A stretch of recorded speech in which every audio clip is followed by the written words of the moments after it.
Wife को अगर husband रंगे हाथों पकड़ लेता है एक्स्ट्रा मैरिटल अफेयर रखते हुए कि वो गैर किसी मर्द के साथ शारीरिक संबंध स्थापित कर रही है या फिर उसके साथ किसी भी रिलेशनशिप में है, और ऐसा पकड़े जाने पर अगर पत्नी रो रो कर अपने हस्बैंड से माफी मांगती है और कहती है ये अगली बार नहीं करें, एक बार गलती हो गई है माफ कर दीजिए, ऐसी स्थिति में पति को माफ कर देना चाहिए या नहीं कर देना चाहिए, ये जानते हैं वीडियो। नमस्कार, मैं सौरभ आपका स्वागत करता हूँ आपके अपने चैनल एडवोकेट सौरभ। ऐसा ही एक किस्सा मेरे सामने आया जब मेरे मित्र ने मुझे अपनी आप बीती बताई, तो मेरे भी थोड़े से होश उड़े। इतना खास नहीं क्योंकि जो हमारे व्यूअर होंगे वो उड़ चुके हैं पहले, क्योंकि उनकी वाइफ या उनके नज़दीकी ऐसी हरकतें कर रहे हैं। लेकिन जहाँ पे मेरे दोस्त की बात थी तो मैं भी इसका जवाब नहीं दे पाया। जहाँ जवाब आपको देना है और मुझे देना है अपने दोस्त को कि ऐसी स्थिति अगर आपके साथ हो जाती है जहाँ पर आप अपनी वाइफ से बहुत प्यार करते हैं और उसके बाद भी वो आपके साथ संबंध ना बनाते हुए किसी गैर मर्द के साथ संबंध बनाती है, एक्स्ट्रा मैरिटल अफेयर रखती है, तो पति ऐसी स्थिति में क्या करता है। कहानी की शुरुआत यहाँ से होती है। एक लड़का होता है एक्स नाम का और एक लड़की होती है वाई नाम की।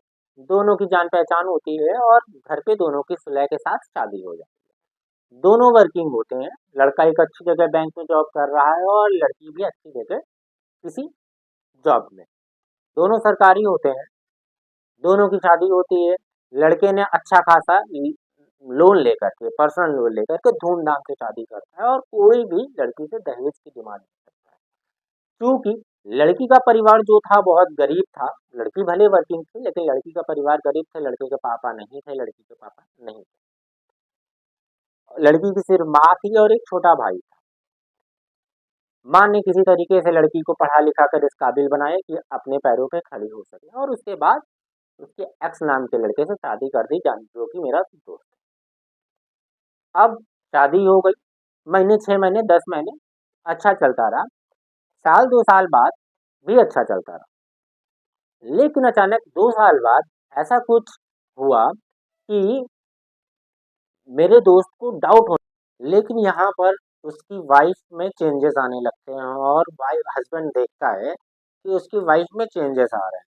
बात बात पे लड़ना, बात बात पे झगड़ना, बात बात पे रोक टोक, बात बात पे चिढ़ना। पति परेशान हो गया कि ये हो क्यों उसके साथ रहा है, आखिर उसने ऐसा क्या किया है अपनी वाइफ को लेकर के, कहीं लड़ाई झगड़ा या किसी बात से नाराज। वो नॉर्मली बात करता रहा, मनाता रहा, लेकिन वो समझ नहीं पा रहा था कि हो क्या रहा है। एक दिन उसने उसकी वाइफ का किसी तरीके से पासवर्ड जाना और उसकी वाइफ के सोने के बाद वो पासवर्ड मोबाइल में डालकर देखा और मोबाइल खोला उसका।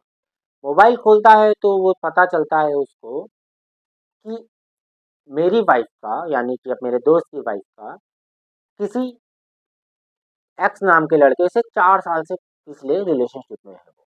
2 साल यानी कि शादी के जो बीत चुके हों, 2 साल पहले से भी रिलेशनशिप में थी वो उसके, और वो अभी भी वो कंटिन्यू रख रही है बातों से और मिलने जुलना, वीडियो कॉल मैसेज से उसे यही पता चलता है।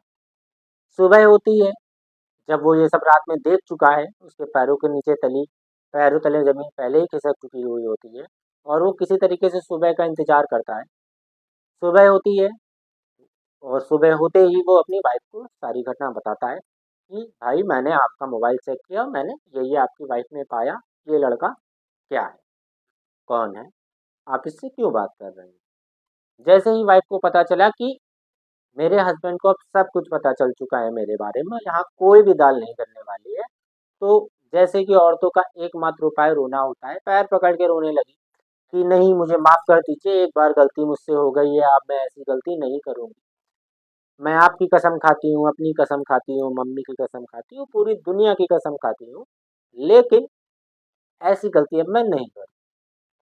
पति ने भी बड़े ही अच्छे तरीके से शादी की थी और प्यार भी अपनी वाइफ से वो बहुत करता था, क्योंकि वो उसे पसंद थी।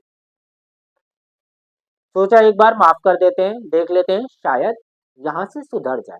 गलती कोई भी कर सकता है, किसी से भी हो सकती है। समय बीतता रहता है, महीने 2 महीने और गुजर जाते हैं और इसी बीच पति को पता चलता है फिर से कि सेम लड़के से उसकी वाइफ बाहर किसी होटल में मिलने गई, जिसका उसके पास सबूत भी होता है। पत्नी जैसे ही घर आती है और पति उसे बताता है कि ये आप यहाँ पे इससे फिर से मिलने गई क्यों। वाइफ को फिर से पता चलता है कि मैं यहाँ पे फिर से फंस चुकी हूँ और मेरा पति जान चुका है कि मैं उससे मिलकर आ रही हूँ। तो फिर से वाइफ ने रोना चिल्लाना चालू किया कि गलती हो गई, मेरा पास्ट था वो, मुझे बुलाया होटल में उसने कि सब कुछ खत्म करने के लिए एक बार मिल लो आकर के मुझसे, बस मुझसे मिल लो, तो वही मैं होटल में उससे सब खत्म करने के लिए मिलने गई। ऐसे ही डायलॉग कॉमन है वैसे तो लड़कियों के, आप सबको मिल चुके होंगे, लेकिन मेरे दोस्त को भी यही डायलॉग चिपकाया गया और मिला कि मैं अपना पास्ट खत्म करने होटल में गई थी, क्योंकि पास्ट खत्म करने होटल में ही जाया जाता है उसकी वाइफ के हिसाब से। अब पति से रहा नहीं जा रहा था कि वो करे तो करे क्या, कहे तो कहे क्या, क्योंकि यहाँ पे अब उसे कंडीशन ऐसी हो चुकी थी मेरे हेल्थ दोस्त की कि उसके वाइफ को शक्ल से भी उसकी नफरत हो चुकी थी, जिससे वो इतना प्यार करता था। उसके टच से उसे नफरत हो चुकी थी, उसके बैठने उठने या देखने सुनने से भी उसे दिक्कत होने लगी थी। अब वो नहीं चाहता था कि उसके साथ एक पल भी रहे, लेकिन अपने परिवार की इज्जत देखते हुए, अपनी इज्जत देखते हुए और उसके मम्मी के मुँह देखते हुए, क्योंकि उसकी मम्मी भी गरीब थी और एक छोटे भाई के साथ अकेले रहती थी। अगर ऐसा कुछ लीगल एक्शन उसने ले लिया तो ये भी वहीं पे चली जाएंगी और साथ ही साथ जो मेरे दोस्त की बदनामी होगी समाज में वो अलग, क्योंकि पूरा जीवन लग जाता है एक लड़के या मर्द को इज्जत बनाने में, लेकिन लड़की को वही 2 मिनट लगता है इज्जत को लुटाने में। ये सारी चीजें वो ना ध्यान देते हुए वही करती हैं जो उनका मन करता है। लड़के ने अपने दिल पे पत्थर रख के फिर से एक मौका लड़की को दिया कि ठीक है, इस बार अगर तुम फिर से अपने एक्स से या किसी अन्य मित्र से बात करती हो एक्स्ट्रा मैरिटल अफेयर के रिगार्डिंग में, ना कि किसी भी गैर मर्द से बात मत करो, उसने ये नहीं कहा, लेकिन एक्स्ट्रा मैरिटल अफेयर का संकेत उससे अगर मिलता है तो मैं आपके खिलाफ जरूर लीगल एक्शन लूँ। पत्नी ने भी हाँ में हाँ मिला दी कि हाँ आप ले लीजिएगा, लेकिन मुझे इस बार माफ कर दीजिए, आगे से ये मैं गलती नहीं करूंगी और ना ही मैं अब किसी से मिलने जाऊंगी और ना ही मैं बात करूंगी। लेकिन लड़का अंदर से मर चुका था। मेरा दोस्त को उसका छूना भी अब नहीं पसंद था कि वो उसे उसके साथ बैठना भी नहीं पसंद करता था। 2 4 6 महीने फिर से गुजरते हैं किसी तरीके से एक ही छत के नीचे दोनों के, फिर से एक घटना सामने आती है जिसमें ये लड़का फिर से सामने पाता है कि वही लड़की सेम लड़का फिर से अपने एक्स बॉयफ्रेंड से बात कर रही है, उसकी वाइफ, उसके इतना समझाने के बावजूद। जैसे ही लड़का ये सब फिर से देखता है, आओ देखता है ना ताओ, उसे उठा करके उसके मायके भेजा और मायके भेजने के बाद अब वो मुझसे पूछ रहा है कि सौरभ भाई यहाँ करे तो करे। तो जैसा कि थंबनेल में लिखा हुआ है कि ऐसी लड़कियों को अपने मायके में ही रहना चाहिए, ऐसी पत्नियों को अपने मायके में ही रहना चाहिए, वो मायके में ही ज़्यादा सुरक्षित हैं और सुखी हैं। क्योंकि जिस लड़की को आपका प्यार, आपका कंसर्न, आपका केयर, आपकी इज्जत कुछ नहीं दिख रहा है, वो सब कुछ ताक पे रख के फिर भी अपने मन का कर रही है, इससे अच्छा है आप अकेले ही रहें, क्योंकि वो आपसे प्यार नहीं कर रहे। अगर आपसे प्यार कर ही रही होती तो वो दूसरी जगह क्यों बात कर रही होती, यही मैंने अपने दोस्त को समझाया कि जितनी जल्दी हो सकता है उतनी जल्दी आप दोनों लोग म्यूचुअल अंडरस्टैंडिंग से डिवोर्स ले लीजिए और अलग हो जाए। दोनों लोग वर्किंग है यहाँ पे, वो भी जॉब अच्छी करता है, लड़की भी अच्छी जॉब करता है, तो मेंटेनेंस की दिक्कत आएगी नहीं।